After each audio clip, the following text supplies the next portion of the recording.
So it is Saturday 9th of May and it's already coming up to 19 degrees and the big hat is out.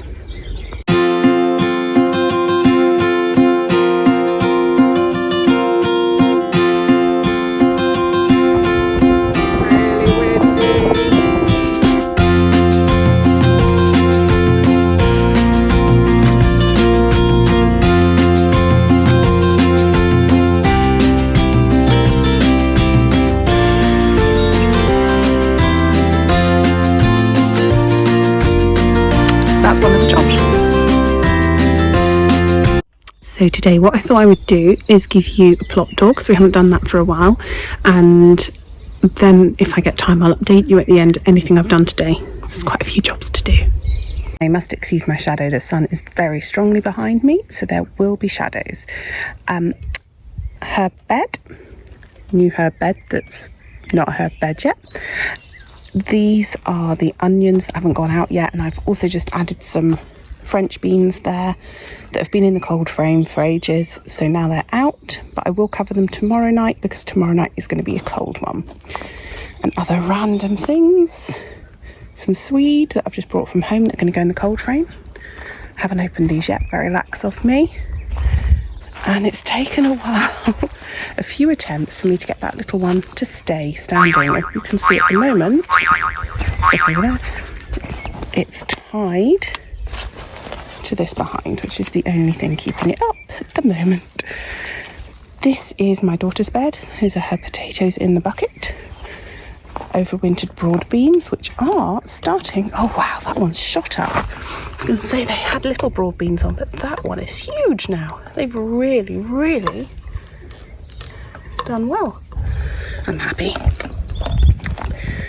So this is one of the salsify that self-seed, and I absolutely love them. You can eat the roots. I don't, because I've never tried it. Some green manure with a strawberry hidden amongst. That's the old celery that's going to go to flower.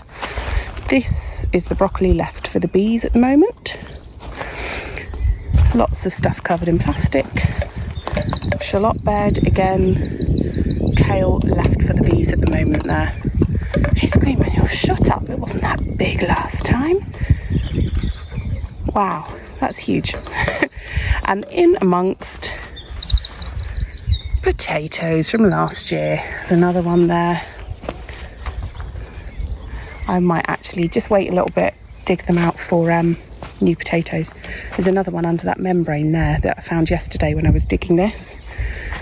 So then we get to the actual planted potatoes.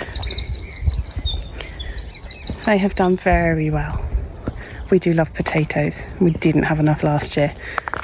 And the problem is I just kept seeing varieties I wanted to try, so I did go a bit crazy. Just walked you past the junkyard, but I haven't shown you it, so I'll show you in a minute. Now you can see this is today's job.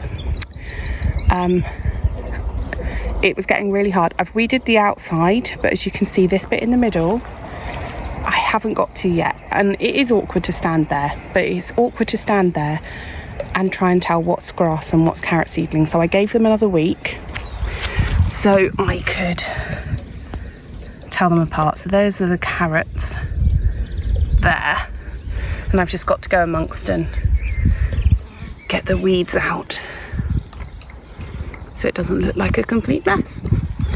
Now this has done very well. This is coriander here with really big leaves now. Some spring onions behind, 2 types of beetroot, and I won't thin those until they're a bit bigger because I'll just have them as baby beetroot. Chard, this radish, again, you close your eyes for a day or two and it takes a huge leap of growth. And then some more chard here. So obviously my rhubarb, a couple of strawberries at the end, my pansies. I have removed a couple of these Brussels now. They were covered in aphids and they were just in the way, but I've left some, but you can see it's going to seed. I've never seen Brussels go to seed before, but apparently I shouldn't keep this seed because they could be inbred. Oh, and it's covered in aphids, that one. Look, that's disgusting, absolutely disgusting. but apparently the seed, you need more plants to cross-pollinate. So I won't be keeping any of that, and that probably can come down. If I don't do it today, it can be done another day. I'm really hoping these are calendula seeds, so I've left them in my strawberry and flower patch, but I don't know if they are, so I'm kind of waiting till they get a bit bigger to find out. Again, I planted my flowers here, but I think it got too dry for them. However, the perennial flowers are coming out. Don't ask me what they are called, I have no idea. And there's a pink one down there as well. That's looking really nice. Loads of flowers on the strawberries this year, loads.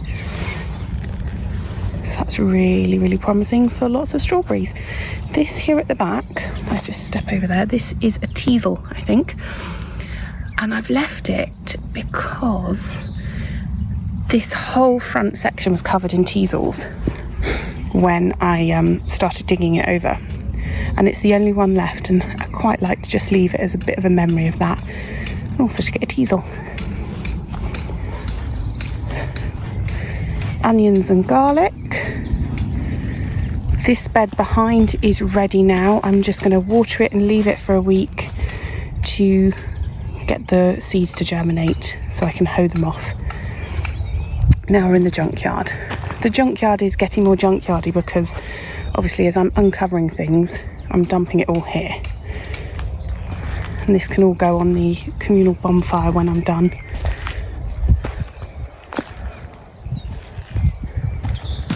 This is the bit that's being dug at the moment. Lots of bindweed and mare's tail.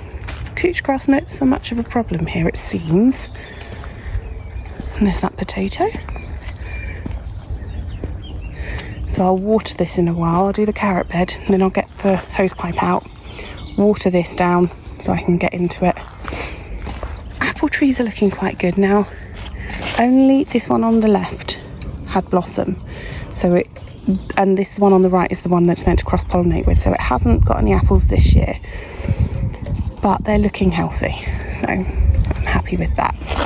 Maybe next year. Again, this is all just covered at the moment just to save the weeds from getting too huge. Likewise here.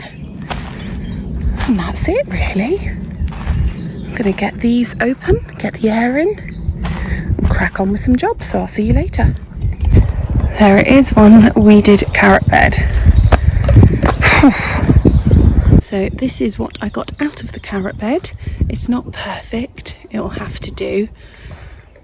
Some patches where there are no carrots, like they're quite big, so I don't know whether to like reseed them or what. I've just stopped for a little break for some water, and my eyes are streaming because the pollen is so bad today. It's like actually hurts to open them. So it's not a good start to May. I've opened the cold frame in the grow house now, so I'll take you over and show you what I've got growing in there, and also I'll go into a bit more detail in what's under the net in front of me. Some plants that I bought from home ages ago, and I did discover a snail that's chomped its way through some of them, but they do seem quite happy being outside, so survival of the fittest. There's a few brassicas in there and a nasturtium. These are the onions that need to find a home. Oh yes, these are leeks, again need a home soon. They've been quite happy. They were in the cold frame for ages and brought them out a couple of weeks ago. They're quite happy outside. More onions. These I popped under yesterday, the dwarf beans. There's also my one surviving poached eggplant, and in this red tub I'm attempting to grow some more night scented stock because the rest got all tangly and rubbish. And we go, some more onions, and these ones down the end are really looking good. These were the ones that Elsa Craig grown from seed, so they're looking good, and again need a home. So past the broad beans into the cold frame. Some more brassicas. Gosh, what ones are those? Swede, I think. A random tomato. Some chard. Now I have learned, I think, that chard just sows direct. It grows much quicker, it's much happier. A couple of squash. Their brothers are at home. I just ran out of space on the bathroom windowsill. More tomatoes. Gosh, what are these pea beans? Now these are the ones from the Pennards, which are healthier than the ones I saved, which also have been chomped. And behind them, broccoli and swede. That's my one cosmos that survived. And some of the lettuce. That's a mixed one, and they're doing really nicely. And we've got some at home that we've actually been eating as well. That sits on the windowsill. So these ones from the grow house, these were given to me by my neighbour Valerica, and a snail or slug has chomped through most of the basil, so I'm not very happy with that. I need to put some more parsnip seed in there because not all of the chitted seed has come up. I think those are swede at the back. I do like swede. Cabbage. That's it. January King cabbage. Some celery or celeriac from Valerie because she wasn't sure which. Looks more celery to me. What do you think? Let me know in the comments below. Celery or celeriac. More tomatoes. And up here in the top, some lettuce, some tomatoes, and the sweet corn that I need to try again with, because it's nothing happening there. Now I don't know if you can see, there are ants crawling on my broad beans, and when ants crawl on plants, that normally means they're going to try and farm aphids.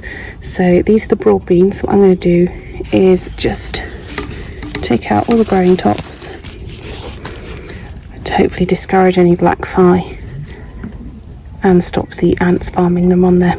See next time if that's worked. It's too hot to carry on digging anymore, so I need to get inside into some shade and cool down. There we go, a little bit more done. So that's it for today. I'm going, and the magpie didn't get my sandwich crusts today. If you stay at the end, I will show you what got my sandwiches. Alright, until next time, bye bye.